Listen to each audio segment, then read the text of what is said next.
No one spoke to the female millionaire CEO until the janitor's daughter wiped her tears without saying a word. Just before the story starts, wherever you are on your journey, consider this your sign to keep going. The marble floors of the Grand Meridian Hotel echoed with the click of expensive heels. But tonight, those sounds felt hollow to Victoria Sterling. At 30, she commanded a tech empire worth $200 million, yet here she sat in the opulent lobby at 11:47 p.m., tears streaming down her perfectly sculpted face. The golden chandelier above cast dancing shadows that seemed to mock her success, each crystal reflecting a life that suddenly felt meaningless. "Ma'am, is everything all right?" The night receptionist's voice was professional but distant, the way people spoke to her now. Always careful, always calculating what they might gain. His nameplate read Robert, and he'd been watching her for the past 20 minutes from behind his mahogany desk. Victoria didn't answer. She couldn't. The words from Dr. Martinez still rang in her ears from 3 hours ago. "The cancer is aggressive, Victoria. Pancreatic adenocarcinoma stage 3. We need to start chemotherapy immediately. Without treatment, you have maybe 6 months." At 30, she was supposed to be invincible. Her company, Sterling Technologies, had just landed the biggest contract in its history with the Department of Defense, a $40 million deal that would revolutionize military communications. She had everything money could buy, yet she'd never felt more alone. The hotel lobby was nearly empty on this bitter February night in Manhattan. A few business travelers sat scattered across leather chairs, absorbed in their phones, completely oblivious to the woman whose world had just shattered. The massive stone fireplace crackled softly, its flames dancing hypnotically, but its warmth couldn't reach the ice that had formed around Victoria's heart since the diagnosis. She remembered her last conversation with her mother, dead now for 8 years from the same disease. "Sweetheart, money can't buy everything," Margaret Sterling had whispered on her deathbed in Mount Sinai Hospital. "It can't buy time, and it can't buy love." Victoria had dismissed it then, driven by ambition and the desperate need to prove herself in a man's world. She'd thrown herself into building her empire, working 18-hour days, sleeping in her corner office more often than her penthouse apartment.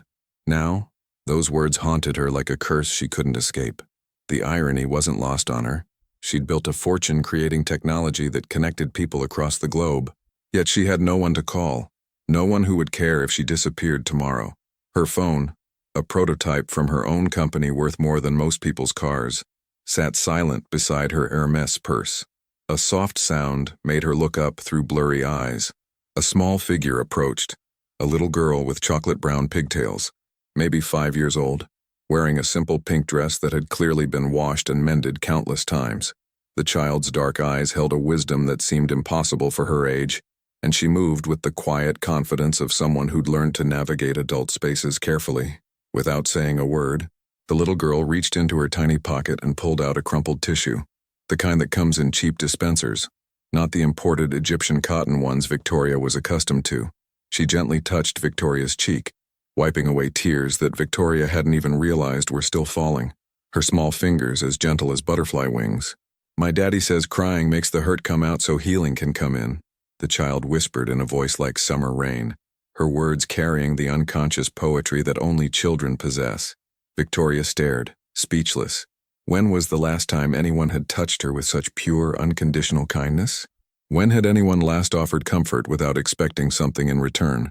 "Sophia, Sophia Marie, get back here right now," a man's voice called urgently from across the lobby, panic evident in his tone.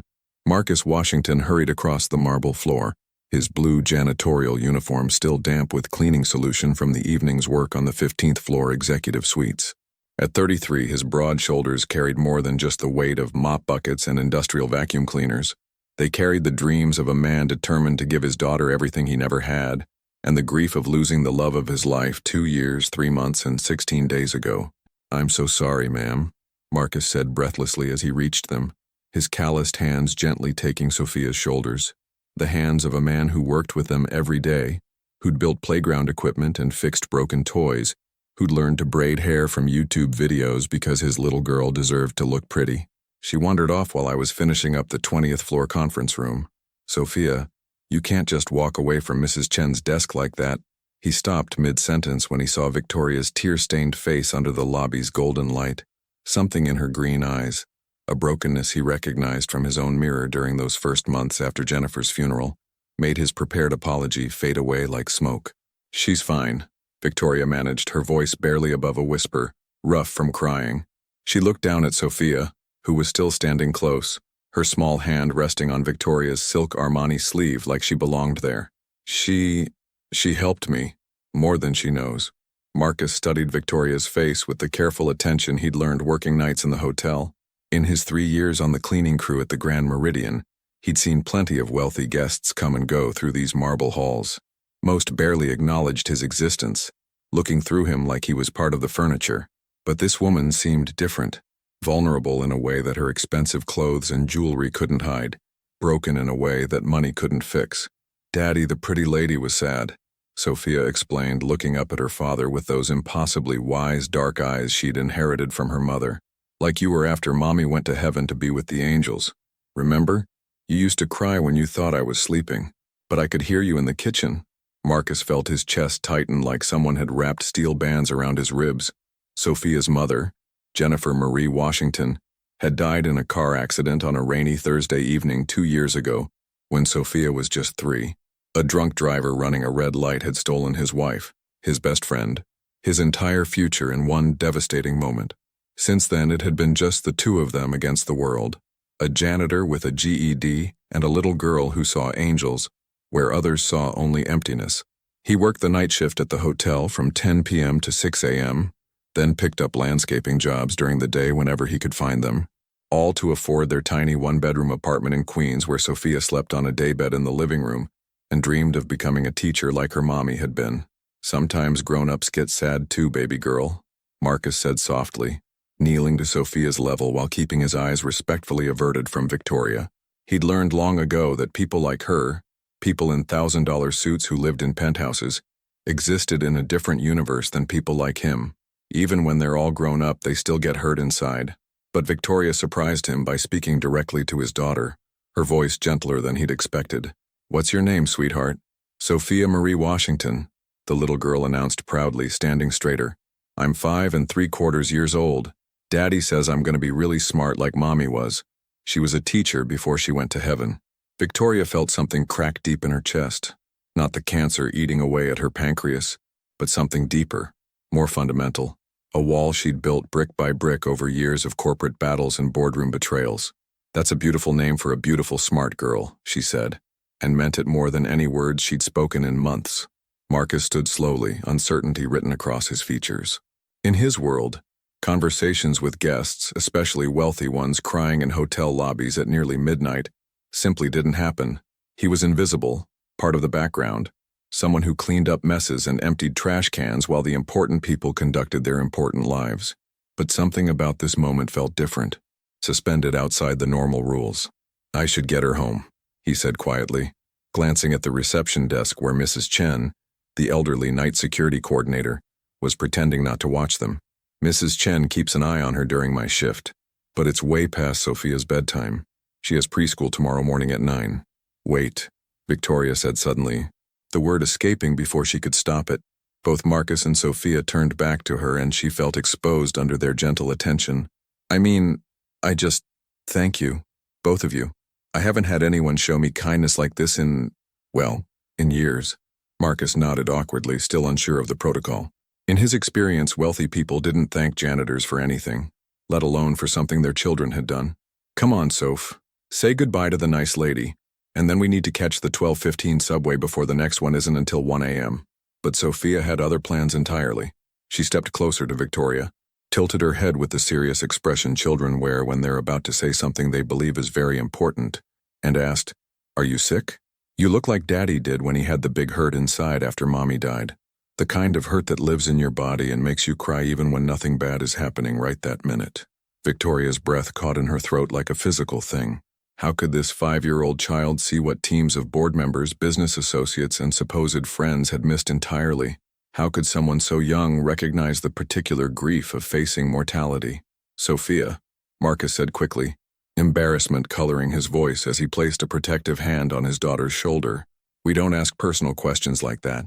It's not polite to—" "It's okay," Victoria interrupted, surprising them both with the firmness in her voice. She looked directly into Sophia's trusting dark eyes, seeing something pure and honest that she'd forgotten existed in the world. Yes, sweetheart. I am sick. Very sick. Did you tell the doctors about it? Sophia asked with the matter-of-fact concern of a child who'd spent too much time around hospitals and medical conversations. Doctors are good at fixing people when they're broken. They helped Grandpa Joe when his heart got broken inside his chest. Marcus's throat tightened as memories flooded back. Joe Washington, his father and the only parent he'd ever really known, had suffered a massive heart attack 6 months ago while working his second job as a security guard at a warehouse in Brooklyn. The medical bills had nearly destroyed Marcus financially, eating up the small savings he'd managed to accumulate over years of careful budgeting and sacrifice. He was still paying them off $20 here, $50 there, whenever he could manage it without letting Sophia go without something she needed. Victoria watched the silent exchange between father and daughter, seeing layers of struggle and love and determination that her world of corporate maneuvering had never prepared her to understand. "The doctors are going to try to help me," Victoria said carefully, choosing her words for Sophia's young ears while her mind raced with the brutal reality Dr. Martinez had laid out. Chemotherapy starting Monday, surgery if she was lucky, months of treatment that might buy her time but couldn't promise her life. But sometimes being sick is very complicated, even for doctors. Sophia nodded sagely, as if this made perfect sense to her. That's okay. Sometimes it takes a long time to fix things that are really broken, like when I broke Daddy's favorite mug, the one with Mommy's picture on it. We couldn't fix it with glue, but Daddy found someone special who could put it back together so you could barely see the cracks. Marcus felt his heart squeeze. That mug, a Father's Day gift from Jennifer 3 years ago, had been his most treasured possession. When Sophia accidentally knocked it off the kitchen counter last month, she'd cried for hours, convinced she'd destroyed something irreplaceable. He'd spent 2 weeks and $60 he couldn't really afford to have it professionally restored by an artist in Greenwich Village, because some things were worth more than money. "Your daddy sounds like a very smart man," Victoria said, glancing up at Marcus with something that might have been respect. It was a foreign expression on the face of someone from her world, and it made him stand a little straighter. "He is," Sophia confirmed. "He knows how to fix lots of things. He fixed my bike when the chain came off, and he learned how to make French braids from the computer, so my hair would look pretty like the other girls at school. And he makes the best grilled cheese sandwiches in the whole world, even though we only have the regular cheese, not the fancy kind." Victoria found herself smiling, actually smiling, for the first time since sitting in Dr. Martinez's sterile office. "French braids are very difficult. I never learned how to do them." "Daddy could teach you," Sophia offered with the generous innocence of childhood. "He's really good at teaching things. He taught me how to ride my bike and how to tie my shoes and how to read some words before I even started school." The idea of Marcus Washington, this janitor with calloused hands and a kind face, teaching her anything seemed absurd. Victoria Sterling learned from Harvard professors and Fortune 500 CEOs and international consultants who charged $1,000 an hour for their expertise. But something about Sophia's simple faith in her father's abilities touched a place in Victoria's heart she'd forgotten existed. "That's very sweet of you to offer," Victoria said gently. She looked at Marcus, really looked at him for the first time. He was younger than she'd initially thought, probably around her own age, with intelligent brown eyes and the kind of steady presence that came from carrying real responsibility. "You've raised an incredible daughter." Marcus felt heat rise in his cheeks. Compliments about his parenting were rare and precious. Usually he only heard criticism from other parents at Sophia's school who looked down on his work uniform and single-parent status. "She's the best thing I've ever done," he said simply, his voice thick with emotion. "Jennifer would be so proud of the little person she's becoming." "Tell me about Jennifer," Victoria found herself saying, then immediately regretted it. She had no right to ask such personal questions, no business inserting herself into their private grief. But Marcus didn't seem offended. Maybe it was the late hour, or the strange intimacy of the empty lobby, or the way Sophia had broken down the normal barriers with her innocent kindness. But he found himself answering. "She was a second-grade teacher at PS 163 in Queens," he said, his voice taking on the soft quality people use when talking about the dead. "She could make any kid love reading, even the ones who thought they hated school. She used to say that every child was just a story waiting to be told. They just needed someone to help them find their voice." Victoria listened with an attention she hadn't given to anyone's personal story in years. Watching Marcus's face transform as he spoke about his late wife, The harsh fluorescent lighting of the lobby seemed to soften around them, creating an intimate bubble in the vast marble space. Jennifer grew up in foster care, Marcus continued, Sophia leaning against his leg as she listened to the familiar story. She bounced between 12 different homes before she aged out at 18, never got adopted, never had a real family until, he paused, swallowing hard, until she made one with me and Sophia. She used to say that family isn't about blood or money or having the perfect house. It's about showing up for each other, especially when things get difficult. The words hit Victoria like a physical blow. Jennifer Washington, a woman who'd had nothing, had understood something fundamental that Victoria, with all her wealth and success, had never grasped. She'd spent her adult life believing that achievement was everything, that building an empire was the same as building a life. But sitting here at midnight, facing her own mortality, she realized how empty her victories felt. She sounds like she was a wonderful person, Victoria said quietly, surprised by the genuine emotion in her own voice. Sophia is lucky to have had her as a mother, even if it wasn't for long enough. She still has her, Sophia said with the matter-of-fact certainty that children bring to discussions of death and love. Mommy's not gone. She's just in a different place. She talks to me sometimes when I'm dreaming, and she tells me to take care of Daddy because he gets sad and forgets to eat sometimes. Marcus's hand found Sophia's head, stroking her soft curls with infinite tenderness. That's right, baby girl. Mommy's always with us, especially when we're helping other people the way she used to help her students. Victoria felt tears threatening again, but these were different from the ones she'd been crying earlier. Less about fear and self-pity, more about recognition of something beautiful she'd been missing her entire adult life. How do you do it? She asked Marcus suddenly. How do you stay so positive after losing someone you loved so much? Marcus considered the question seriously. It wasn't one he got asked often. Most people assumed that single fathers, especially poor ones, were either heroes or failures with no complex emotions in between. I don't think it's about staying positive, he said slowly. It's about choosing what to focus on. I can spend my energy being angry about what I lost, or I can spend it making sure Sophia grows up knowing she's loved and that her mother's life meant something. Some days are harder than others, but he looked down at his daughter. She keeps me anchored to what matters. What matters? Victoria asked, though she wasn't sure she was ready for the answer. Being present, showing up, making sure the people you love know they're loved while you still have time to tell them. Marcus paused, then added with quiet intensity, Jennifer used to say that the only wealth that really counts is the wealth of connections you build with other people. Everything else is just stuff you leave behind. The words settled into the silence between them, like stones dropped into still water, creating ripples that seemed to expand infinitely. Victoria thought about her penthouse apartment, filled with expensive art that she'd bought as investments rather than for joy. She thought about her closet full of designer clothes that she wore to impress people she didn't particularly like. She thought about her bank accounts and stock portfolios and the empire she'd built, and realized that none of it would matter in 6 months if Dr. Martinez was right. I don't think I've ever really learned how to connect with people, Victoria admitted, the confession feeling dangerous and necessary. I've spent so long trying to be successful that I forgot how to be human. Sophia stepped closer and took Victoria's manicured hand in her small, warm one. That's okay. Learning new things is fun. Daddy says it's never too late to learn something important. The simple wisdom of a 5-year-old hit Victoria with unexpected force, causing her carefully constructed walls to crumble just a little more. She looked down at Sophia's small hand holding hers, marveling at how natural the gesture felt, despite how foreign physical affection had become in her isolated world of corporate power plays and boardroom strategies. Your daddy is very wise, Victoria said, glancing up at Marcus, who was watching the interaction with a mixture of pride and protectiveness. And so are you, Sophia. Wiser than a lot of adults I know. Marcus checked his watch, a simple Timex that had been his father's, worn and reliable like the man who'd raised him. It's almost 12:30, he said reluctantly. We really do need to catch that subway, sweetheart.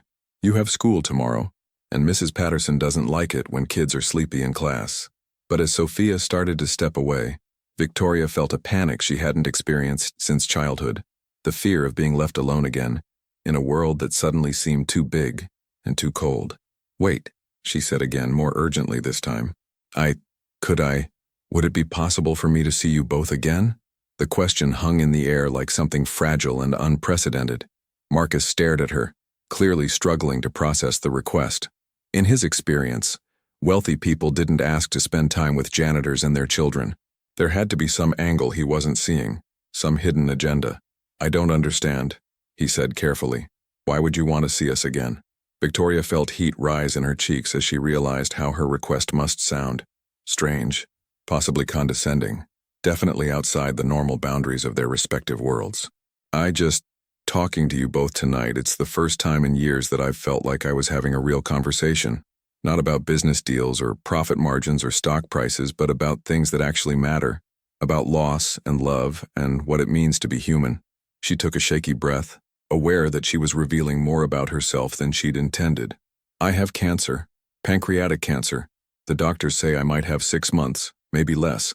And I realize tonight that I have no one real, to share whatever time I have left.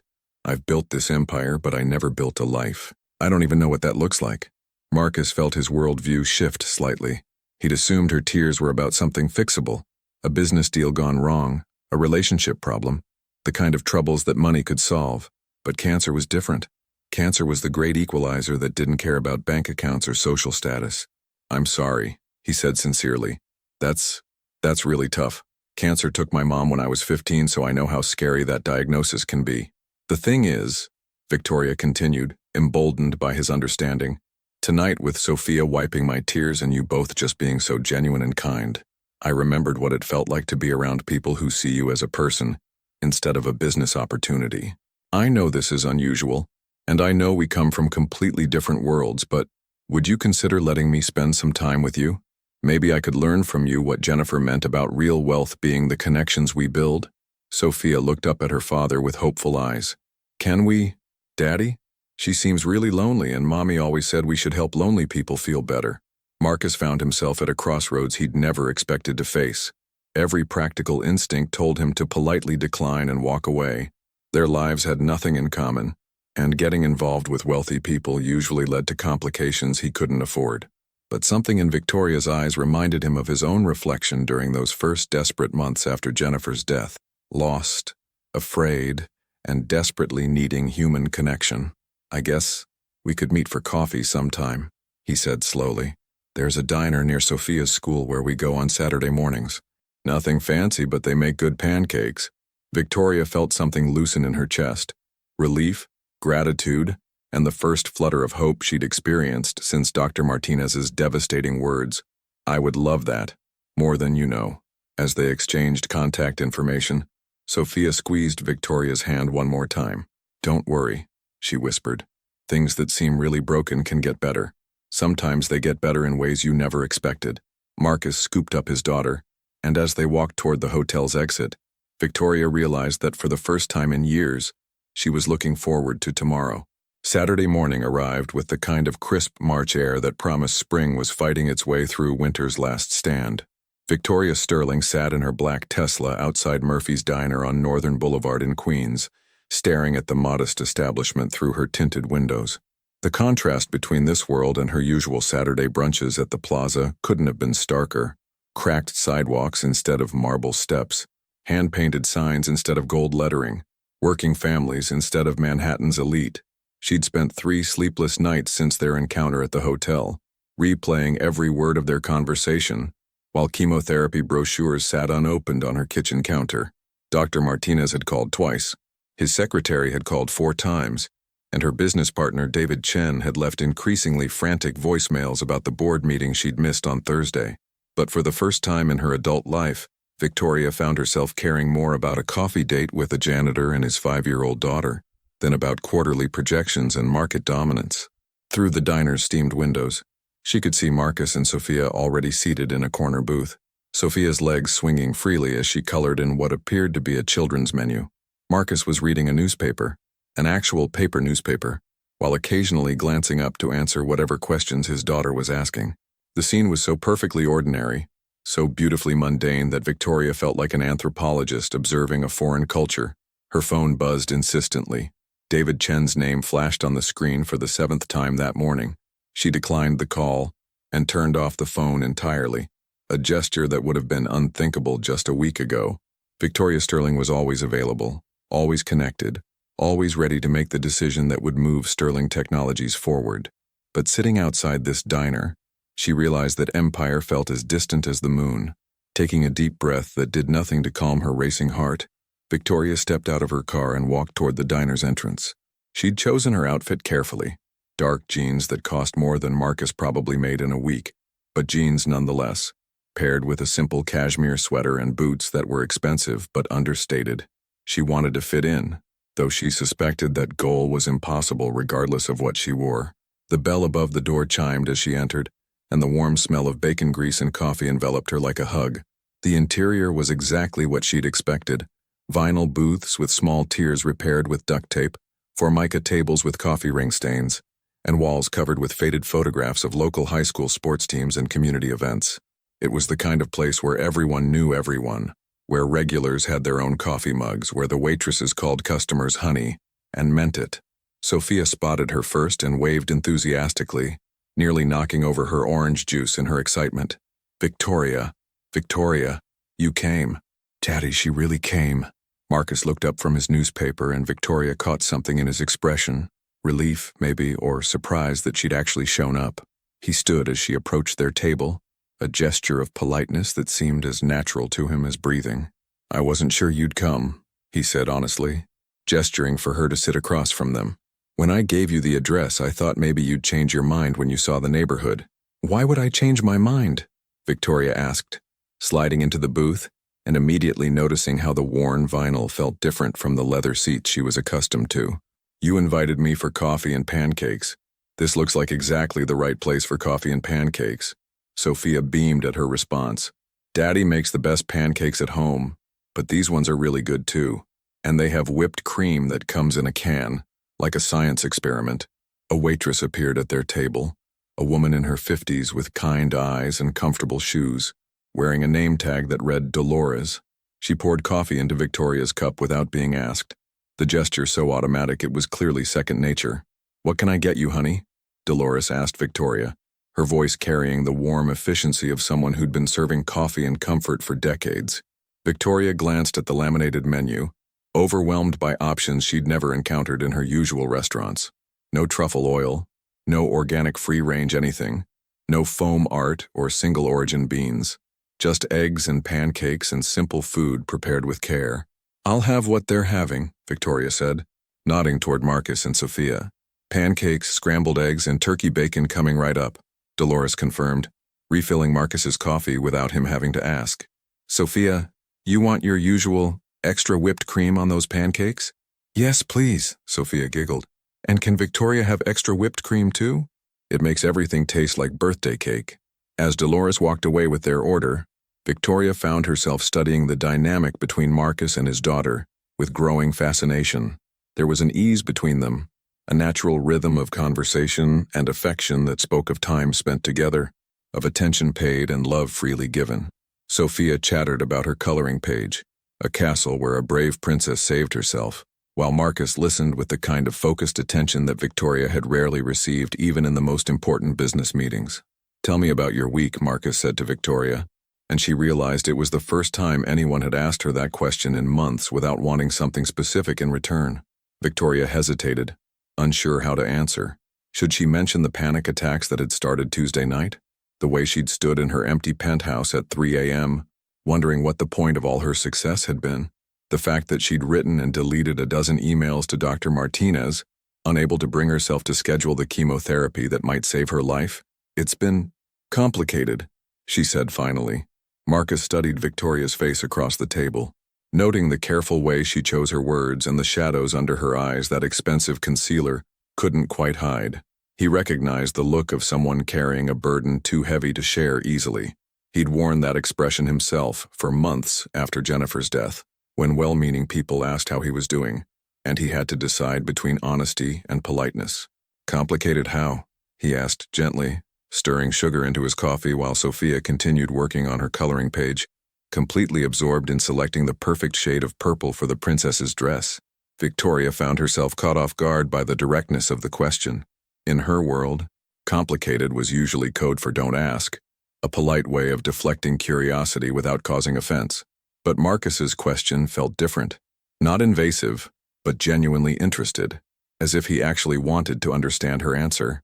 I keep thinking about what you said the other night, she began slowly, wrapping her hands around her coffee mug for warmth, about choosing what to focus on, about the wealth of connections versus the wealth of things. I've been trying to figure out how someone goes about changing their entire life when they're 30 years old and have no idea where to start. Sophia looked up from her coloring. Daddy changed his whole life after Mommy died. He used to work in an office with a tie and everything, but then he decided to do different work so he could be home with me more. Change is scary, but sometimes it's good. Victoria stared at the little girl, then at Marcus. You worked in an office? Marcus felt heat rise in his cheeks. He'd hoped that detail wouldn't come up, at least not so early in their friendship. I had a job in accounting at a mid-size firm in Manhattan. Nothing glamorous, but it paid well and had good benefits. After Jennifer died, though, I realized that working 60-hour weeks meant missing too much of Sophia's life. The office job would have given her financial security, but it wouldn't have given her a father who was actually present. The admission hung between them like a bridge Victoria wasn't sure how to cross. She'd assumed Marcus had always been a janitor, that his current circumstances reflected his education and ambitions, rather than a conscious choice to prioritize family over financial advancement. The revelation forced her to reconsider everything she thought she understood about success and sacrifice. So you gave up a career to take care of Sophia? Victoria asked, trying to process this information against everything she'd believed about professional achievement. I gave up a job to be a father, Marcus corrected gently. The career was Jennifer's dream for me, not mine. She thought I should aim higher, push for promotions, build something impressive, but after she died, I realized that the only thing I really wanted to build was a good life for our daughter. The janitorial work pays enough for our needs, and it means I can walk Sophia to school every morning and be home when she gets back. Dolores arrived with their food, setting down plates of pancakes that were perfectly golden and stacked high with butter melting down the sides. Sophia's eyes lit up as the waitress added a generous dollop of whipped cream to her stack, creating a small mountain of sweetness that made her clap her hands in delight. This looks amazing, Victoria said, and meant it. She couldn't remember the last time food had looked so appealing, so completely free from the pretension and artifice that characterized her usual dining experiences. As they began eating, Sophia kept up a steady stream of conversation, telling Victoria about her teacher, Mrs. Patterson, about the book she was learning to read, about the friend who had taught her how to skip rope during recess. Her stories were small and ordinary, and filled with the kind of wonder that adults forgot how to feel. Mrs. Patterson says I'm really good at helping other kids with their reading, Sophia announced proudly through a mouthful of pancake. She says I have a gift for making people feel better when they're frustrated, like Mommy did. Victoria watched Marcus's face transform at the mention of his late wife's teaching abilities. Jennifer had this incredible ability to see what each student needed, he said softly. Some kids needed encouragement, some needed challenge, some just needed someone to believe in them. She could look at a child who was struggling and immediately know how to reach them. It sounds like Sophia inherited that gift, Victoria observed, remembering how naturally the little girl had offered comfort in the hotel lobby. She did, Marcus agreed, pride evident in his voice. Sometimes I think Jennifer sent me the perfect helper. Sophia has this way of knowing exactly what people need, even when they don't know it themselves. Victoria felt tears threatening again, but these were different from the desperate, frightened tears she'd cried in the hotel. These felt cleaner somehow, connected to gratitude rather than self-pity. She certainly knew what I needed that night. What did you need? Sophia asked with the innocent directness that only children possessed. Victoria considered the question seriously. I needed to remember that there are still kind people in the world. I needed to be reminded that money and success aren't the only things that matter. And I needed. She paused, surprised by what she was about to admit. I needed to not feel so alone. Sophia reached across the table and patted Victoria's hand with syrup-sticky fingers. You're not alone now. You have us. The simple declaration hit Victoria with unexpected force. She looked at this little girl with her gap-toothed smile and her absolute certainty that friendship could be declared as easily as ordering pancakes, and felt something fundamental shift in her chest. Yes, Victoria said quietly, covering Sophia's small hand with her own. I guess I do. 2 weeks later, Victoria found herself in a place she never could have imagined, sitting on a park bench in Flushing Meadows, watching Sophia navigate the playground equipment with the fearless confidence of childhood, while Marcus stood nearby, ever vigilant but allowing his daughter the freedom to explore and climb and occasionally fall down and get back up again. The chemotherapy had started the previous Monday, and Victoria was discovering that the physical effects were even worse than Dr. Martinez had warned. The nausea came in waves that left her dizzy and disoriented. The fatigue was like carrying invisible weights attached to every limb, and her immune system was so compromised that she'd taken to wearing a surgical mask in public places. But somehow, spending time with Marcus and Sophia made the side effects feel bearable, gave her something to look forward to that had nothing to do with blood counts or tumor markers. "How are you really feeling?" Marcus asked, settling onto the bench beside her with 2 cups of coffee from the cart near the playground entrance. He'd learned to read the subtle signs of her discomfort. The way she pressed her lips together when nausea hit, the careful way she moved when her energy was low, the forced brightness in her voice when she was trying to pretend everything was fine. Victoria accepted the coffee gratefully, wrapping her fingers around the warm cup. "Like someone replaced my blood with sand and my bones with lead," she said honestly. "But also, lighter somehow? Does that make sense?" Marcus nodded. "Grief can feel like that too. Everything is heavier and lighter at the same time. Heavier because you're carrying something difficult. Lighter because you're not pretending anymore that everything is fine." The observation was so accurate that Victoria felt tears prick at her eyes. Over the past 2 weeks, she'd found herself telling Marcus and Sophia things she'd never shared with anyone, about the loneliness of her childhood as the daughter of workaholic parents, about the fear that drove her relentless pursuit of success, about the emptiness she'd discovered at the center of everything she'd built. With them, pretending felt impossible and unnecessary. "I told my business partner about the cancer yesterday," Victoria said quietly, watching Sophia hang upside down from the monkey bars with complete trust that her body would hold her safely. "David Chen. We've worked together for 8 years, built the company from nothing. I thought he was my closest friend." Marcus waited, sensing there was more to the story. "He wanted to know how long I could keep working before the treatments made me unreliable," Victoria continued, her voice bitter with disappointment. "His first concern wasn't my health or my fear or how he could support me. It was about minimizing the impact on our Q2 projections." "I'm sorry," Marcus said simply. "That must have hurt." It did. But it also clarified something important. I spent years building what I thought were relationships, but they were really just professional arrangements. Mutual benefit disguised as friendship. David cares about me as long as I'm useful to Sterling Technologies. The moment I become a liability. She shrugged, the gesture conveying years of disillusionment. Sophia appeared in front of them suddenly, breathing hard from her playground adventures, her cheeks flushed pink with exertion and joy. "Victoria, did you see me on the big slide? I went down backwards and didn't get scared even once." "I saw you," Victoria said, smiling despite the heaviness of their conversation. "You were incredibly brave. I don't think I would have been that brave when I was your age." "You're brave now," Sophia said matter-of-factly, climbing onto the bench between Victoria and her father. "Fighting the sickness in your body is really brave, and being our friend even though we're different from your other friends, that's brave too."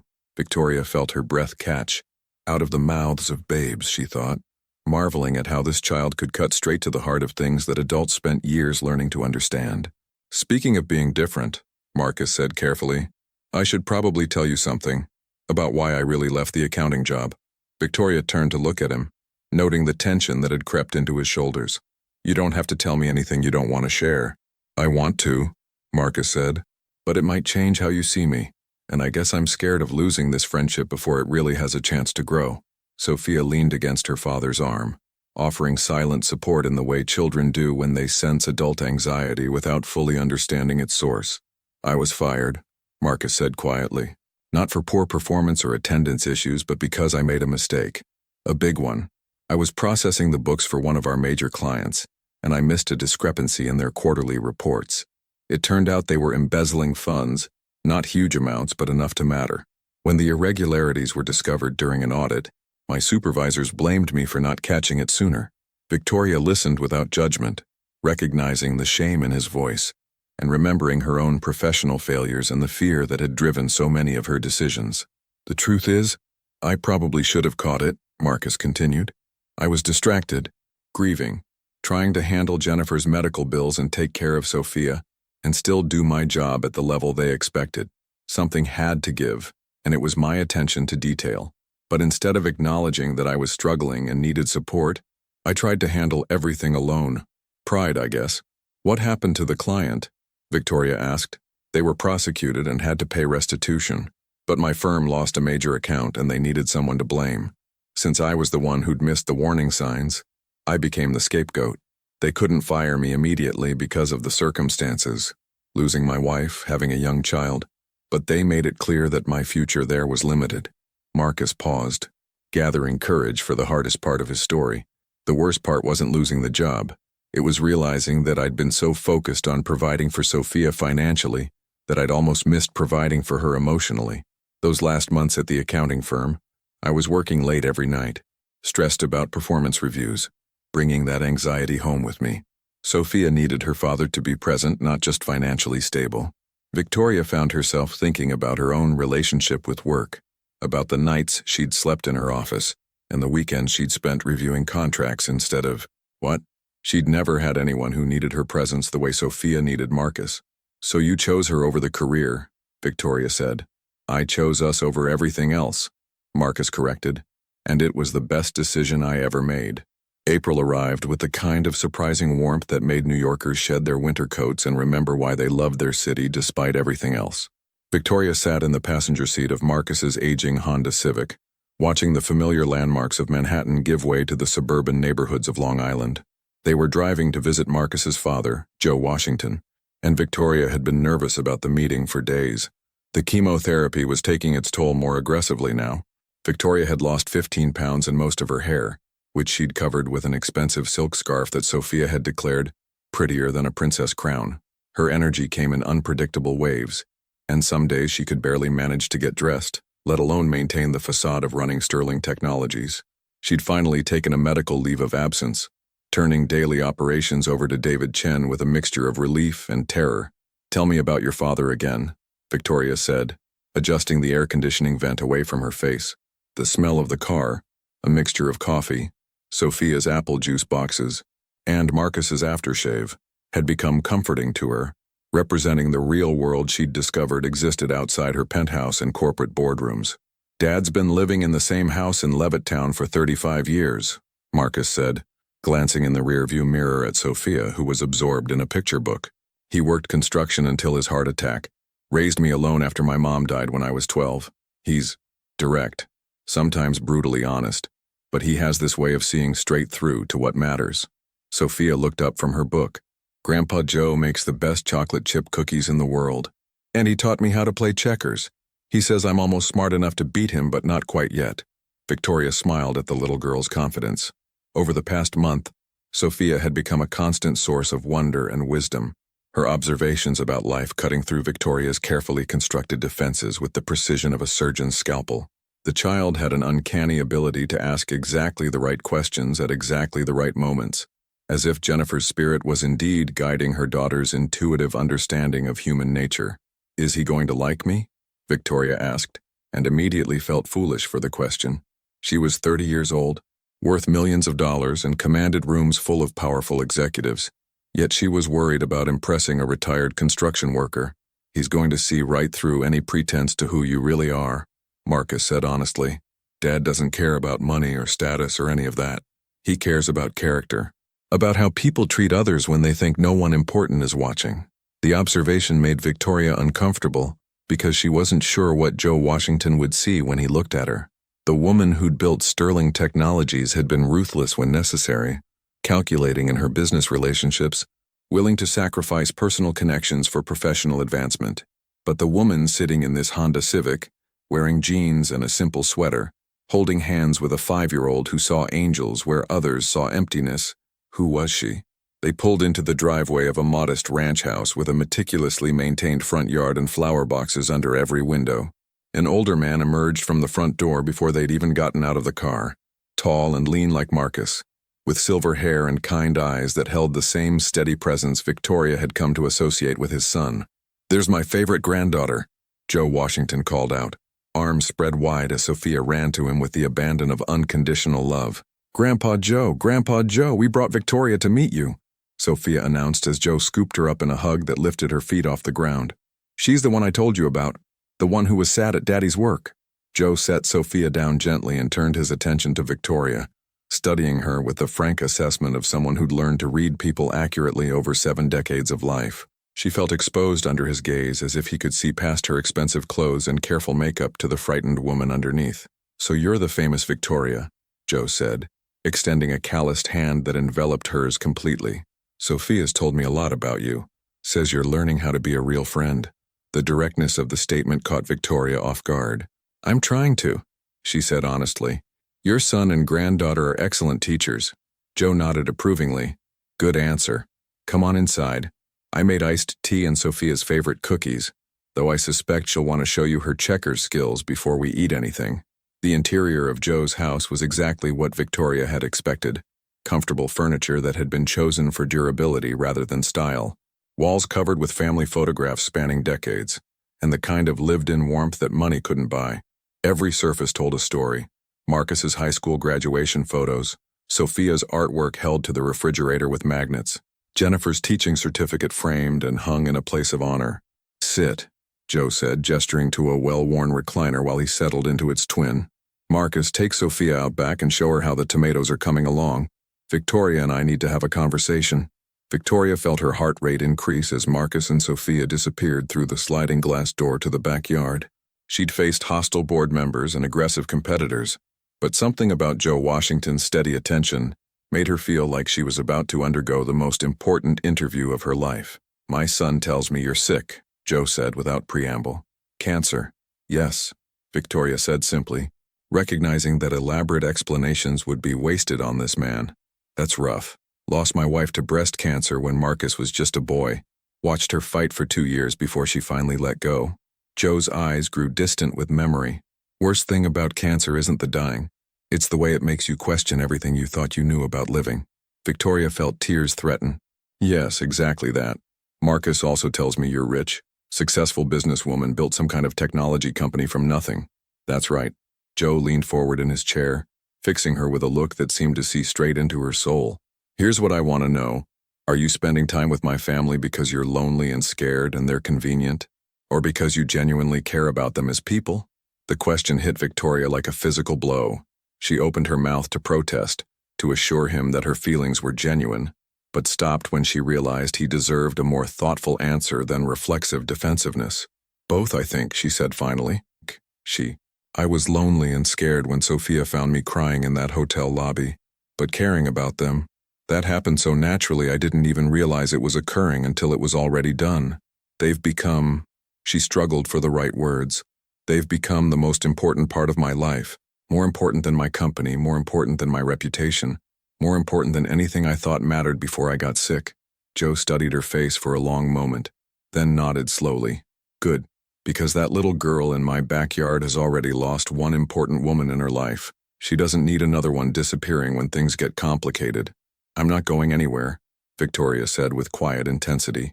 "Whatever time I have left, I want to spend it with people who see me as more than just a business opportunity. Your family has given me that gift." "Time," Joe repeated thoughtfully.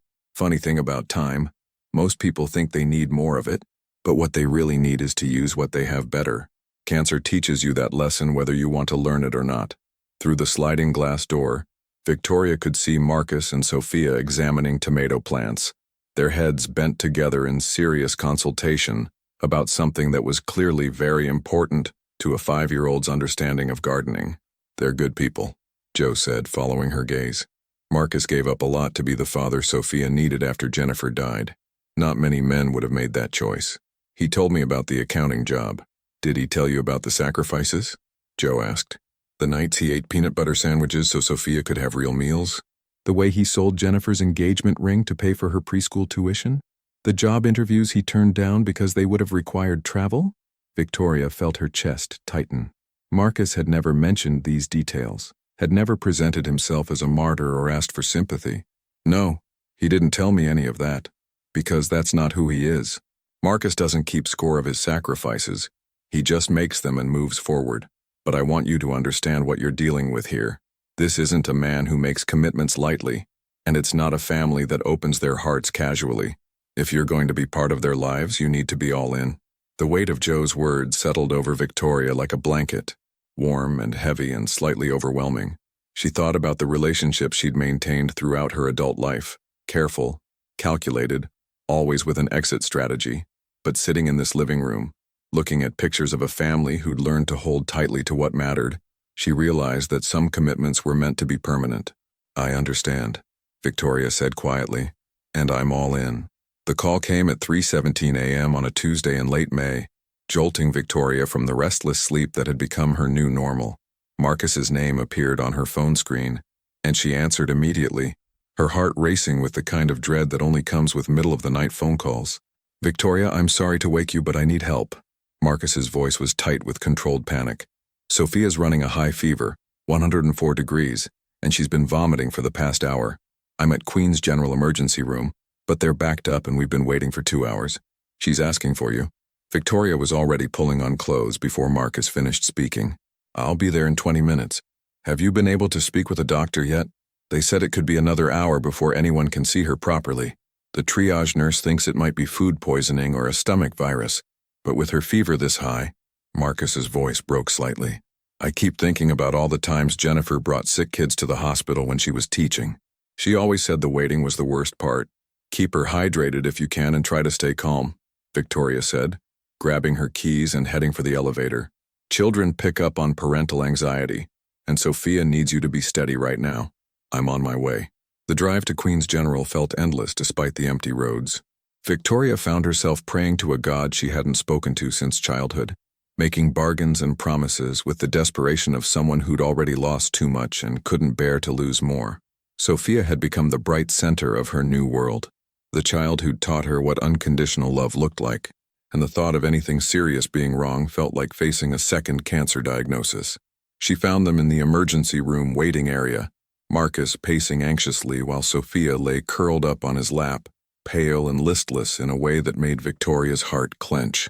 The little girl's normally bright eyes were glassy with fever, and she barely lifted her head when Victoria approached. "Hey, sweetheart," Victoria said softly, kneeling beside their chairs and stroking Sophia's damp hair. "I hear you're not feeling very good." "Victoria," Sophia whispered, reaching out with a trembling hand. "My tummy hurts really bad and everything feels too hot and too cold at the same time."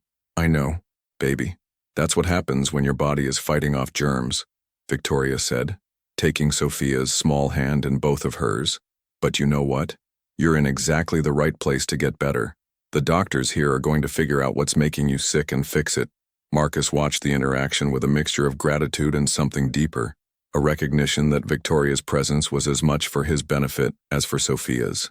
Over the past 3 months, she'd become integral to their small family unit, showing up for school plays and playground visits and ordinary Tuesday evenings, with the consistency of someone who'd chosen them deliberately and permanently. "How long has she been like this?" Victoria asked quietly. "It started around 10 p.m. with the vomiting," Marcus said, settling back into his chair with Sophia still curled against his chest. "The fever spiked about an hour later. I gave her children's Tylenol, but it doesn't seem to be helping much." Victoria studied Sophia's flushed face and made a decision that would have been unthinkable 4 months ago. "Wait here.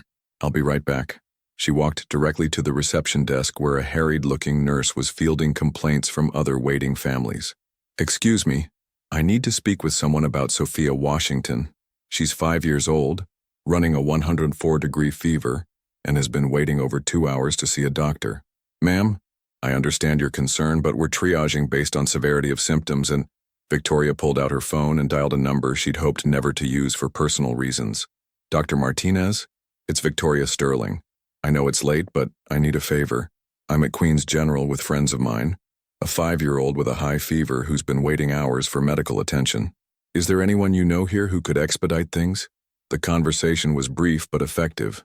Within 15 minutes, a pediatric resident named Dr. Kim was examining Sophia in a proper treatment room, taking her temperature and asking careful questions about her symptoms while Marcus held her hand, and Victoria stood nearby, feeling helpless but grateful to be included. "The good news is that this appears to be a straightforward stomach virus," Dr. Kim announced after completing his examination. "Her lungs are clear, her throat looks fine, and the fever is responding to the IV fluids we've given her. These bugs are going around the schools right now, highly contagious but not dangerous in healthy children." Marcus sagged with relief. "So she's going to be okay?" "She's going to be fine," Dr. Kim confirmed. Keep her hydrated, let her rest, and the fever should break within 24 to 48 hours. Bring her back if she shows any signs of dehydration or if the fever goes above 105, but I expect she'll be back to her normal self by the weekend. As they prepared to leave the hospital, Sophia fell asleep in Marcus's arms, her fever finally beginning to break. Victoria walked beside them to the parking garage, struck by how natural it felt to be part of this crisis, how right it seemed to be the person Marcus called when he needed help. "Thank you," Marcus said quietly as they reached his car. "For coming, for making the call, for being here. I know you have your own health issues to worry about and—" "Don't," Victoria interrupted gently. "Don't thank me for showing up for people I love. That's not something that deserves gratitude. It's just what family does." The word hung between them in the humid night air, full of weight and promise and the kind of commitment that couldn't be taken back once spoken. "Family," Marcus repeated softly, testing the word. "Family," Victoria confirmed, and realized she'd never meant anything more completely in her entire life. As Marcus drove away with Sophia sleeping peacefully in her car seat, Victoria sat in her own car for a long time, thinking about the phone call she'd made and the favors she'd called in without hesitation. For 30 years, she'd built networks and accumulated influence for the advancement of Sterling Technologies. Tonight, for the first time, she'd used that power for something infinitely more important. Her phone buzzed with a text from Dr. Martinez. "Hope your friend's daughter is feeling better. Also, wanted to let you know your latest scans came back. Some encouraging signs. We should talk soon." Victoria read the message twice, surprised to realize that her own prognosis felt secondary to Sophia's recovery. 6 months ago, news about her cancer would have dominated every thought and emotion. Now it was just one factor among many in a life that had become beautifully complicated, complex, and worth fighting for. She drove home through the empty streets of Queens and Manhattan, past the hotel where this all began, thinking about the strange mathematics of love and how it multiplied, rather than divided when shared with the right people. 6 months later, Victoria Sterling stood in the backyard of Joe Washington's house, watching Sophia chase fireflies in the gathering dusk of a perfect July evening. The little girl's laughter carried across the yard like music, punctuated by her excited announcements each time she managed to cup one of the glowing insects in her small hands, before carefully releasing it back into the summer air. "Look, Victoria, look how many there are," Sophia called out, spinning in circles with her arms outstretched as dozens of fireflies blinked around her like living stars. "Grandpa Joe says they're celebrating something special tonight."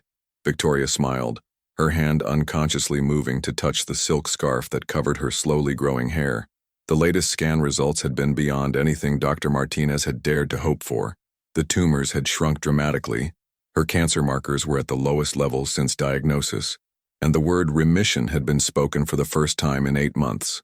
It wasn't a cure, and it wasn't a guarantee, but it was hope made tangible, printed on medical reports and confirmed by second opinions. "What do you think they're celebrating?" Victoria asked, settling onto the porch steps beside Marcus, who was nursing a beer and watching his daughter with the contentment of a man who'd learned to treasure ordinary moments. "Maybe they're celebrating new friends," Sophia suggested, catching another firefly and examining it closely before letting it go. "Or maybe they're celebrating people who were sad but learned how to be happy again," Marcus chuckled, shaking his head at his daughter's insight. "Or maybe they're just celebrating summer and the fact that it's beautiful outside and we're all together." Victoria leaned back against the porch railing, letting the warmth of the evening and the sound of Sophia's joy wash over her. The past 6 months had transformed her life in ways she was still learning to understand.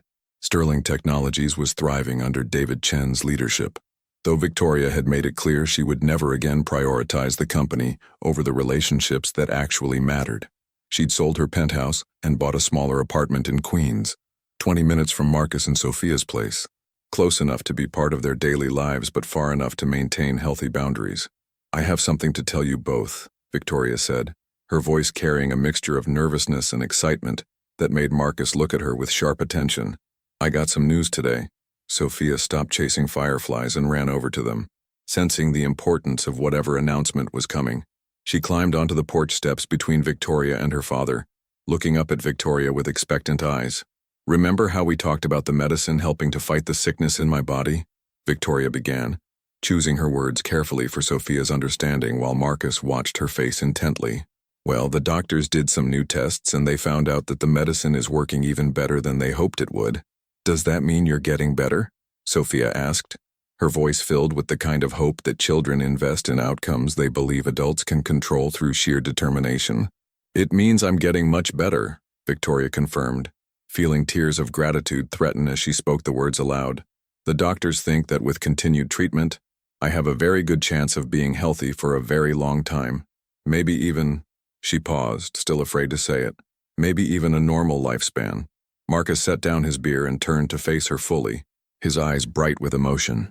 Victoria, that's incredible. When did you find out? This afternoon. Dr. Martinez called with the results, and I asked him 3 times to repeat what he was telling me because I couldn't believe it was real. Victoria wiped at her eyes, laughing through her tears. I wanted to call you immediately, but I also wanted to tell you in person, together, because... She looked at Sophia, then at Marcus. Because you're the people who matter most to me. You're the people I want to share good news with. Sophia launched herself into Victoria's arms with the enthusiastic physicality of a child who'd never learned to moderate her affection. I knew it, she announced confidently. I knew the doctors would figure out how to fix you. Mommy told me in a dream that everything was going to be okay. Victoria held Sophia tightly, breathing in the scent of summer and childhood and infinite possibility. Over the little girl's shoulder, she met Marcus's eyes and saw her own overwhelming gratitude reflected back at her. There's something else, Victoria said when Sophia finally pulled back to look at her. Something I've been thinking about for weeks, and this news today made me realize I don't want to wait any longer to ask. Marcus raised an eyebrow, curious about what other surprises Victoria might have in store. I've been wondering, Victoria continued, her heart racing with nervousness, how you would both feel about me being a more official part of this family. Not in any way that changes what you have together, but in a way that makes it clear that I'm committed to being here for the long term, for school plays and birthday parties and ordinary Tuesday nights and whatever else comes. Sophia clapped her hands together with delight. Like being my bonus mom? The way some kids have step-parents, but you'd be like an extra parent who chose us? The description was so perfectly accurate, so beautifully simple in the way that only children could make complicated adult emotions, that Victoria felt her breath catch with wonder. Exactly like that, sweetheart. If that's something you and your daddy would want. Marcus was quiet for a long moment, studying Victoria's face in the growing darkness, lit by the soft glow of Joe's porch light and the occasional flash of fireflies. When he finally spoke, his voice was thick with emotion.